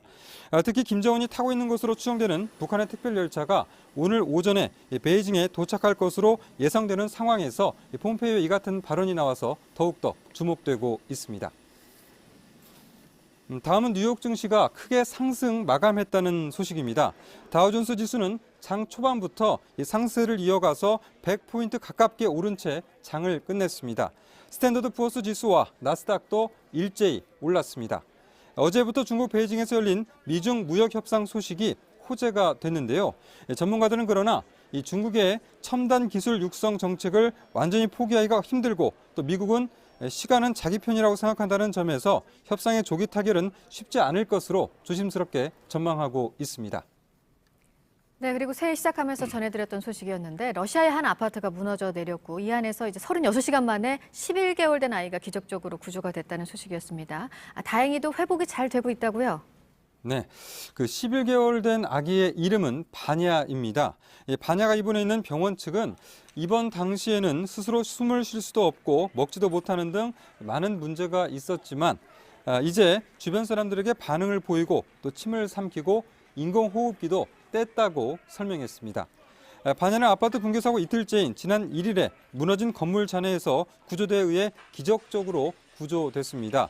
이 아이는 섭씨 영하 27도까지 내려가는 혹한에서 30시간 이상 건물 잔해에 매몰돼 있다가 구조됐는데요. 지난달 31일 오전에 일어난 아파트 붕괴 사고로 아파트 주민 39명이 건물 잔해에 깔려 숨졌습니다. 끝으로 서해 기상 악화로 인천과 섬 지역을 잇는 11개 항로 가운데 2개 항로에 여객선 운항이 통제되고 있다는 소식입니다. 인천항 운항관리센터에 따르면 오늘 오전 7시를 전후해 인천 먼바다에는 2.5m의 파도가 일고 또 초속 13m의 바람이 불었습니다. 이에 따라 인천 백령도와 또 인천 연평도 등 2개 항로의 여객선 2척이 오늘 운항하지 않을 예정입니다. 이용객들은 선착장에 나오기 전에 반드시 선사의 운항 여부를 먼저 문의하고 나오는 게 좋겠습니다. 지금까지 아침엔 지금 JTBC 이재승입니다. 화요일 날씨 키워드 알려드립니다. 오늘은 미세먼지주의, 오후 찬바람, 그리고 내일 반짝 한파인데요. 어제부터 계속 공기가 탁합니다. 현재 서울을 제외한 전국 대부분 지역 미세먼지 농도 나쁨에서 매우 나쁨까지 올라 있습니다.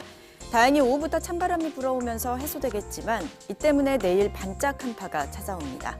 서울이 영하 10도까지 떨어지는 등 중부 내륙을 중심으로 추위가 강하겠고요. 바람 때문에 체감온도는 더 낮겠습니다. 탁한 공기 때문에 시민들의 한숨소리가 들리는 듯합니다. 겨울이라 추운데 미세먼지까지 나쁘면 어떡하냐 하셨고 한 10분 걸었는데 계속 기침이 나온다. 콧물도 흐르고 눈도 아파서 너무 싫다고 괴롭다는 분들도 있었습니다. 매번 마스크만으로 버티는 것도 힘든 것 같네요. 지금까지 키워드와 SNS로 만나본 날씨였습니다. 김정은 북한 국무위원장이 탑승한 것으로 추정되는 북한 열차가 어젯밤 북중 접경 지역인 단둥역을 통과한 것으로 파악됐습니다. 이 열차는 우리 시간으로 오늘 오전 11시쯤 베이징역에 도착할 것으로 예상됩니다. 김정은 위원장이 지난해 3차례에 이어 4번째로 중국을 방문해 시진핑 주석을 만날 가능성이 높은 것으로 보입니다. 트럼프 대통령과의 2차 북미 정상회담이 임박한 것으로 전해지는 가운데 비핵화 협상 전략 등을 논의할 가능성이 제기됩니다. 홍현익 세종연구소 수석 연구위원과 한 걸음 더 들어가겠습니다. 어서 오십시오. 안녕하십니까. 네, 어젯밤 북한 열차가 단둥 지역을 통과했고 이 시각 베이징으로 향하고 있는 것으로 파악이 됐습니다. 북한 고위급 인사가 타고 있을 것으로 추정되는데 김정은 위원장이 맞을까요? 제가 보기엔 맞는 것 같습니다. 왜냐하면은 지난번하고 분위기들이 다 비슷하고요. 네. 작년 3월 달에 중국을 방문했을 때 기차 타고 왔는데요. 그때도 이제 그 철제 방탄막 이런 거. 네. 그러니까 그리고 압록강 철교 건너갈 때 건너자마자 큰 호텔이 있거든요. 그 호텔에 예약을 일체 받지 않았다. 이거 볼 때 거의 틀림없이 김정은 위원장일 가능성이 있고요. 지금쯤 갈 때가 된 것 같은 게 작년에 지금 그 북한의 대중 수출이 90%가 줄었대요. 네. 그러니까 굉장히 어려운 거죠. 그러니까 북미 정상회담을 준비하기 위해서도 가지만 중국의 대북 제재가 어느 정도 지금 꽤 가동되고 있기 때문에 그걸 좀 풀러간 게 아닌가 저는 그런 생각을 오히려 합니다. 그러니까 경제적인 목적이고 그리고 이제 김정은이 저렇게 그 시진핑을 만났다고 하는 거는 결국은 2차 북미 정상회담이 그렇게 머지않아 있을 수 있다는 걸 암시하는 게 작년에 3번을 갔는데요. 네. 그게 4월 달에 남북 정상회담 하기 전에 3월 말에 한 번 갔고요.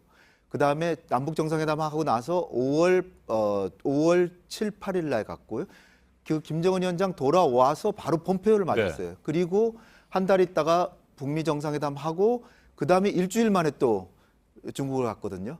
그런 게 보면 작년과 유사하다고 보면 한 달 내에 북미 정상회담 있을 수 있다.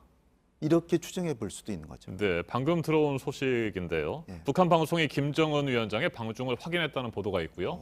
중국 중앙TV도 김정은 위원장이 오늘 방중할 것이다. 이런 내용을 공식 확인했다는 보도가 들어왔습니다. 맞는 것 같습니다. 이것도 지금 만약 그렇다면 놀라운 게 과거에는 김정은이 모든 일정을 중국에서 마치고 북한으로 이제 국경을 통과한 다음에 항상 뉴스가 나오는데 그런데 지금은 베이징에 도착하기도 전이잖아요. 글쎄요. 그러니까 이게 아마 작년에 북미 정상회담 할 때는 날짜를 속일 수가 없었잖아요. 네. 그러니까 이거 뭐 굳이 뭐 미리 안 알려줄 이유도 없다. 그래서 북한도 좀 변해가고 있는 것이 아닌가. 그러니까 북한이 이랬든 저랬든 약간 투명성을 더 증진하는 방향으로 변화하고 있는 모습이다 이렇게 보여집니다. 네, 김정은 위원장이 1984년 1월 8일생으로 알려지고 있습니다. 이게 맞는다고 한다면 오늘이 김정은 위원장의 35번째 생일인데 이것도 굉장히 의미가 있어 보입니다. 생일날 어떻게 보면 뭐 형님네 집에 가서 밥 얻어먹고 온다 이런 거 같은 인상인데요. 네. 김정은이 지금 북한에서 어떤 통치체제를 확실히 구축해서 권력 기반이 안정돼 있다라고는 보이지만 그래도 지금 35밖에 안 됐기 때문에 과거에 김정일 보면 40대서야 그 날이 생일날이다. 그리고 이제 그때부터 이제 기념하기 시작했거든요. 네. 그러니까 김정은이 권력이 안정되지 않아서가 아니라 일단은 자제하고 있는 것이 아닌가 이렇게 생각되고요.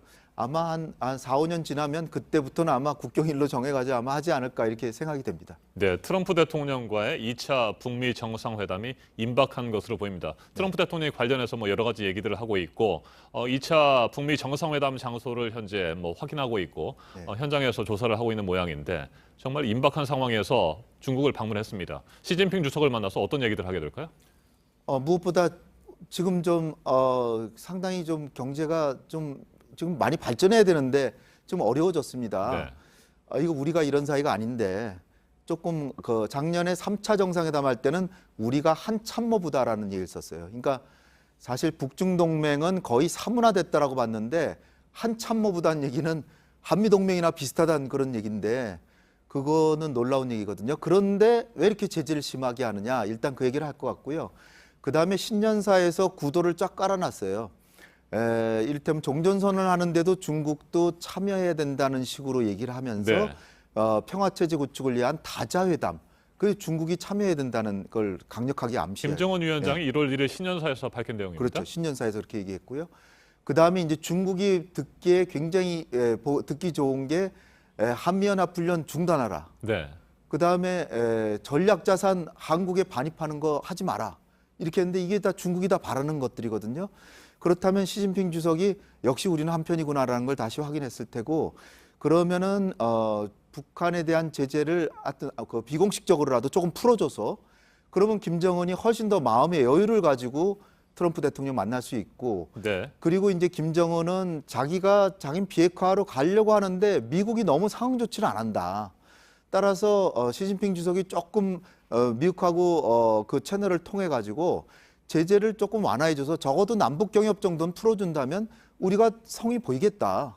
이런 얘기를 하지 않을까 이렇게 생각이 됩니다. 네, 앞에서 이재승 기자가 전해드렸습니다만 폼페이오 국무장관이 중국은 북한 비핵화 과정에서 좋은 파트너 역할을 해왔으며 앞으로도 그럴 것으로 기대된다 이렇게 얘기를 했습니다. 네. 여기에서 궁금한 것은 김정은 위원장이 중국을 방문해서 시진핑 주석을 만나는 것을 미국에도 미리 얘기를 했을까인데 저는 그럴 가능성도 있어 보이는데 어떻게 보십니까? 지금 이렇게 북한에서 김정은 방중 사실을 공지할 정도면 네.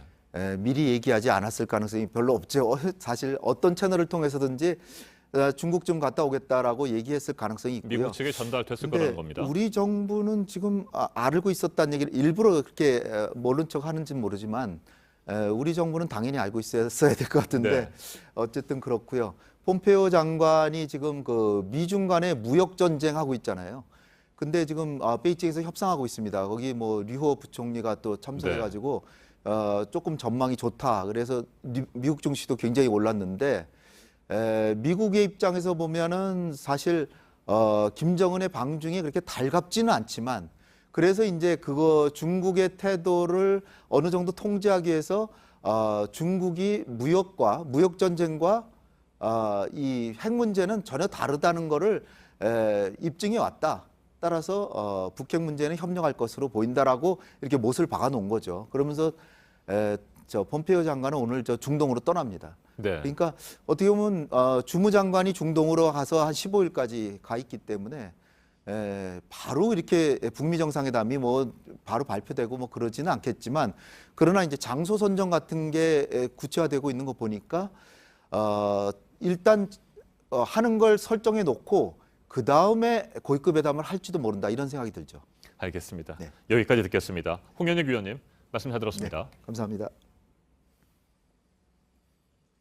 판문점 공동경비구역 JSA는 이달 안에 완전한 비무장지대가 될 것으로 보입니다. 남과 북의 경계 병력이 무장을 하지 않은 채 근무하고 관광객들도 자유롭게 오갈 수 있게 됩니다. JTBC 취재 결과 남북의 JSA 공동근무수칙 합의서 문구를 최종 조율 중인 것으로 확인됐습니다. 1976년 이후 43년 만입니다. 유선희 기자와 김태형 기자가 잇따라 전해드립니다.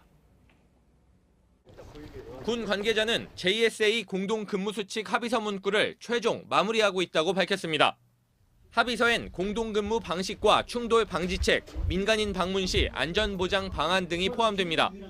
합의서가 마무리되면 JSA 내에선 남과 북의 경계가 사라집니다. 경계병력은 남북에서 각각 35명씩 들어가는데 모두 비무장 상태로 근무합니다. 관광객들도 곳곳을 둘러볼 수 있게 됩니다. 김정은 위원장이 걸어내려왔던 판문각뿐 아니라 지금은 갈 수 없는 북측 지역의 통일각도 갈 수 있습니다. JTBC 유선입니다.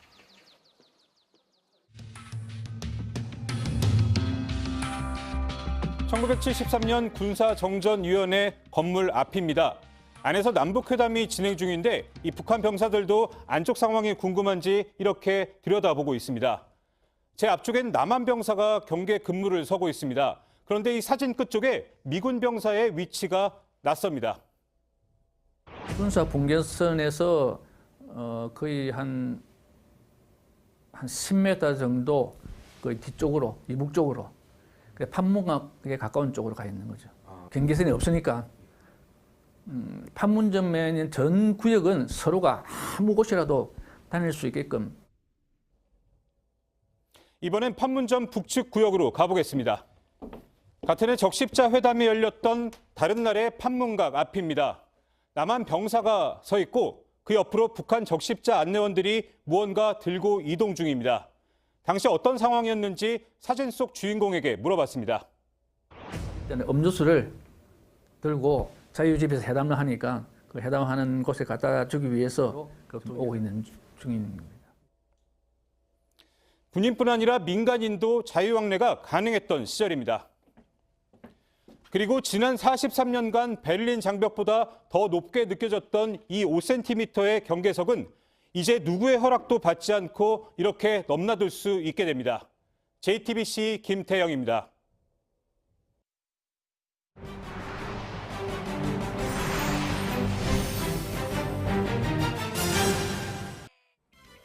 터키 북부 해상에서 화물선이 침몰해 6명이 숨졌습니다. 구조대가 출동한 곳은 터키 북부 삼순주 해안에서 140km 이상 떨어진 흑해 해상이었습니다. 화물선에는 승조원 13명이 타고 있었는데요. 구조대가 미처 도착하기 전에 6명이 숨졌고 구조된 7명은 병원으로 이송됐습니다. 선체가 파도에 부딪힌 후 두동강이 났다는 생존자의 증언에 따라 당국이 정확한 사고 원인을 조사하고 있습니다. 미국 미시간주에선 트럭이 역주행해 일가족 5명이 탄 SUV 차량을 정면으로 들이받았습니다. 충돌 후 SUV 차량은 불길에 휩싸였는데요. 일가족 5명과 트럭 운전자 모두 그 자리에서 숨졌습니다. 트럭 운전자가 음주운전을 한 건데요. 가족은 휴가를 다녀오던 길에 참변을 당했습니다. 안타까운 사고 소식에 지역 주민들의 애도가 이어지고 있습니다. 지난 5일 프랑스 파리 시내의 노란 조끼 시위 현장입니다. 건장한 남성이 경찰을 향해 주먹을 휘두르는데요. 자세가 예사롭지 않습니다. 알고 보니 이 남성 전직 헤비급 프로복싱 챔피언입니다. SNS에 영상이 퍼지면서 신원이 밝혀졌습니다. 경찰을 추적해 남성은 이틀 만에 자수했는데요. 남성에게 맞은 경찰들은 병가를 냈고 경찰은 남성을 상대로 조사를 진행하고 있습니다. 서아프리카 가봉에서 대통령의 불만을 품은 군인들이 쿠데타를 시도했습니다. 현지 시간 7일 무장 군인들이 가봉의 국영 라디오 방송국을 장악했습니다. 대통령을 비판하고 국가재건위원회가 구성됐다고 발표했는데요. 이후 시내에서 총격전이 벌어졌고 정부가 쿠데타는 실패했다고 밝혔습니다. 반란군 가운데 2명이 사살되고 7명이 체포됐는데요. 아프리카 연합은 군인들이 위헌적으로 권력을 교체하려던 시도를 비판했습니다. 사우디아라비아 출신의 10대 여성이 결혼을 거부하고 집을 나와 호주 망명길에 올랐는데요. 경유진 태국 공항에 억류돼 강제 송환 위기에 처하자 SNS에 도움을 호소했습니다. 자신이 사우디로 돌아가면 가족의 손에 살해될 것이라고 말했는데요. 이 사연이 세계적인 관심을 받으면서 극적으로 송환 위기를 넘겼습니다. 여성은 UN 난민기구의 보호 아래 공항을 떠났는데요. 태국 당국은 여성을 사우디로 강제 송환하지 않을 것이라고 밝혔습니다.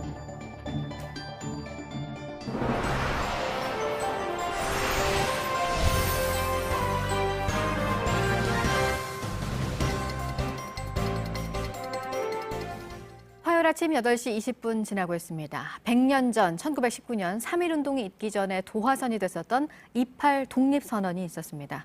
조선인 유학생 수백 명이 일본 도쿄에서 외친 독립이었습니다. 당시 외침이 있었던 그 장소의 정확한 위치가 이번에 확인이 됐습니다. 먼저 윤서령 기자입니다. 1919년 2월 8일 오후 2시 도쿄 한복판에선 조선 독립 만세를 외치는 함성 소리가 울려 퍼졌습니다. 일본 경찰의 감시를 피해 제1본 도쿄 조선 YMCA에 모인 조선인 유학생 600명이 그 주인공이었습니다. 현장에서 유학생 수십 명이 체포됐지만 만세 소리는 멈추지 않았습니다. 그로부터 4년 뒤 관동 대지진으로 YMCA 회관은 불타 없어졌습니다. 역사적인 28 독립선언의 흔적도 함께 사라졌습니다. 당시 28 독립선언에 참여했던 최승만은 YMCA의 정확한 위치를 동아일보에 회고했습니다. 앞에 대학교가 있었다. 근데 옆에는 시내가 흐르고 근데 다리가 있었다. 근데 옛날 지도 비교해 보면 여기에 다리가 있었대요. 1921년 편찬된 지도에도 다리와 대학교 위치가 확인됩니다.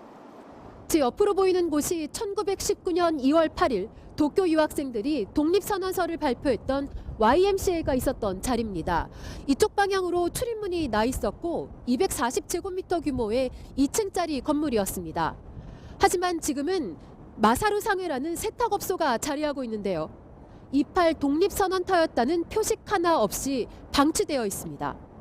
우리 정부는 그동안 엉뚱한 곳을 독립선언터로 알고 있었습니다. 최근에야 해외 사적지를 재조사하는 과정에서 정확한 위치를 파악한 겁니다. 조선 유학생들은 갖은 탄압에도 히비야 공원에서 2차, 3차, 4차 독립만세운동을 이어갔습니다. 적국의 수도 한복판에서 벌어진 독립운동은 세계사적으로도 의미가 남다릅니다. 이들의 만세운동은 3월 중순까지 계속됐고 3.1운동과 이후 펼쳐진 상하이 임시정부 출범에도 큰 영향을 끼쳤습니다. 도쿄에서 JTBC 윤서령입니다. 네, 지금 김정은 북한 위원장의 중국 방문과 관련해서 속보들이 속속 나오고 있습니다. 북한 고위 관계자가 어젯밤에 이제 열차를 타고 중국으로 향했다는 소식이 전해졌고요. 이게 김정은 위원장이 아니냐는 관측이 있었는데 이게 속속 지금 확인이 되고 있습니다. 중국에서 또 확인이 됐고요. 북한 조선중앙통신도 확인을 했습니다. 리설주 여사도 동행을 했고 김영철, 이수용들도 함께 지금 가고 있다는 소식이 전해졌습니다. 외신들이 주목을 했습니다. 이게 김정은 위원장이 이번에 중국에 간 게 맞는지요. 지금 2차 북미 정상회담 얘기가 계속 나오고 있는 상황이기 때문에 이에 앞서서 김정은 위원장이 중국에 가서 시진핑 주석과 만나서 다시 한번 좀 관계를 다지려는 이런 횡보가 이번에도 있는 것이 아니냐 이런 관측이 나왔습니다. 지금 속속 확인이 되고 있습니다. 김정은 위원장이 중국에 갔다는 것이요. 중국 중앙TV 그리고 조선중앙통신도 이 부분을 확인을 한 상황입니다. 관련 소식이 또 들어오는 대로 전해드리도록 하겠습니다. 이어서 소식도 전해드리겠습니다. 일본에는 이뿐만 아니라요. 독립운동 관련 장소들이 또 있습니다. 위치가 어딘지는 알아도 우리 정부가 기념지 표지를 세운 곳은 없습니다. 이어서 이한주 기자입니다. 독립기념관 한국독립운동사 홈페이지에 표시된 28 독립선언 장소입니다. 일본 도쿄의 한 대기업 건물로 표시되어 있습니다.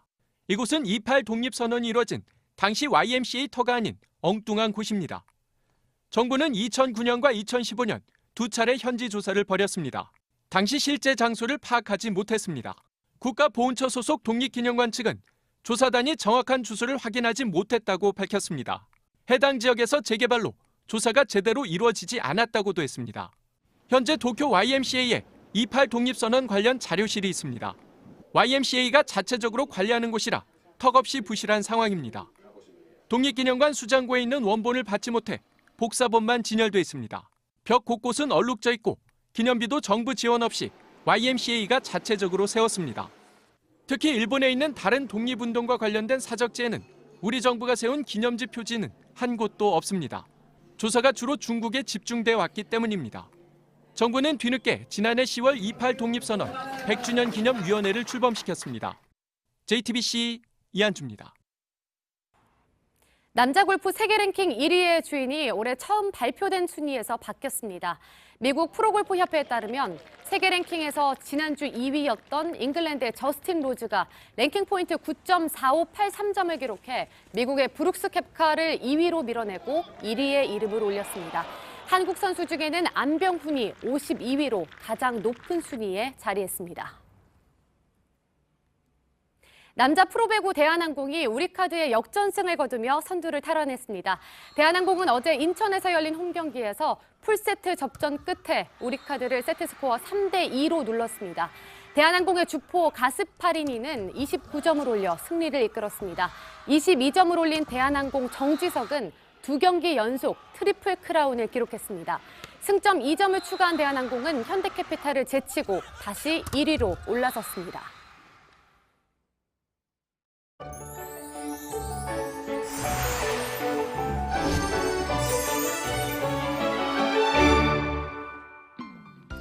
아침 하늘은 밝아왔는데 미세먼지 때문에 답답합니다. 서울을 제외한 대부분 지역 공기질 나쁨에서 매우 나쁨 단계까지 올라 있는데요. 중부 곳곳은 오전까지, 남부지방은 낮까지 농도가 높을 것으로 보입니다. 낮부터 찬바람이 불어오면서 먼지는 점차 해소되겠습니다. 이 차가운 공기 때문에 내일 아침에는 반짝 한파가 찾아오는데요. 서울과 대전이 영하 10도까지 떨어지는 등 중부 내륙을 중심으로 강추위가 예상되고 바람이 차서 체감온도는 더 낮겠습니다. 오늘은 오후부터 충남 서해안에 또 밤부터 호남 지방과 제주에 눈이 날리는 곳이 있겠습니다. 호남 내륙에는 1cm 정도 조금 쌓이겠습니다.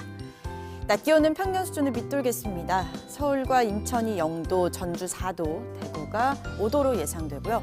북한도 어제 최고 기온보다 낮은 기온 보이면서 평양이 영하 3도에 그치겠습니다. 한파는 모레 목요일부터 바로 물러가겠지만 이른 아침에는 무척 춥고 쌀쌀합니다. 계속해서 옷차림 따뜻하게 하셔야겠습니다. 기상정보였습니다. 아침엔 뉴스워치, 오늘 하루 관심을 가지고 지켜봐야 할, 기억해야 할 뉴스 끝으로 정리해드립니다. 김정은 북한 국무위원장이 특별 열차를 타고 중국을 방문했다고 조선중앙통신 등 언론이 보도했습니다. 이설주 여사도 동행했고 김영철, 이수용 등 당 간부 등도 김 위원장을 수행하고 있습니다. 특별 열차는 어제 오후 평양을 출발해 오늘 오전 11시쯤 베이징에 도착할 것으로 보입니다. 김 위원장의 중국 방문은 지난해 3월과 5월, 6월 세 차례에 이어 이번이 네 번째입니다. 2차 북미 정상회담이 임박한 것으로 전해지는 가운데 시진핑 주석을 만나 비핵화 협상 대책 등을 논의할 가능성이 제기됩니다. 2차 북미 정상회담 장소에 대해 북한과 협의하고 있다고 트럼프 미국 대통령이 밝힌 이후 회담 장소로 거론되고 있는 지역 가운데 베트남이 유력하다는 관측이 나오고 있습니다. 일단 거리상 가깝고 베트남식 개혁개방 모델이 북한에 줄 영향 등도 의미가 있다는 분석입니다.